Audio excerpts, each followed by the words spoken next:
រាត្រីស្ងប់ស្ងាត់ភ្លើងបន្ទប់ងងឹតបងអង្គុយម្នាក់ឯង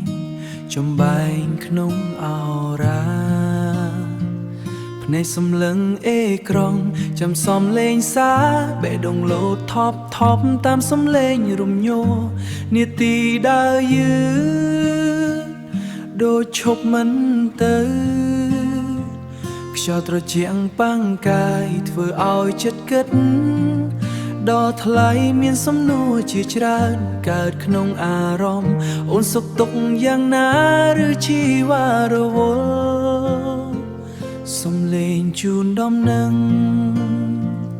រាល់ដងបងលឺបេះដូងបងភ្ញាក់ផ្អើលសង្ឃឹមថាជាអូនតែពេលអេក្រង់ភ្លឺមិនមែនឈ្មោះស្រីភាពស្ងាត់ឯកាមកជំនួសក្តីសង្ឃឹមទូរស័ព្ទនៅដៃតែមិនវាចាសារដែលបងចង់អានមិនទាន់មកដល់តើអូនភ្លេចហើយឬក៏រវល់ខ្លាំងទុកមនុស្សម្នាក់នេះឲ្យចាំដោយឯកាបងចាំសារពីអូនរយប់ចាំពន្លឺតូចលើអេក្រង់ទូរស័ព្ទគ្រាន់ឃើញឈ្មោះអូនលោតឡើងមួយផ្លែតក៏អាចធ្វើឲ្យចិត្តបងស្ងប់បានទាំងយំការរងចាំនេះឈឺតែស្រងស្រាយព្រួងក្នុងបេះដូងនៅមានក្តីសង្ឃឹមទួងអូនមិនដឹងថាបងនឹកប៉ុណ្ណាបងក៏នៅតែចាំមិនទៅណាទេ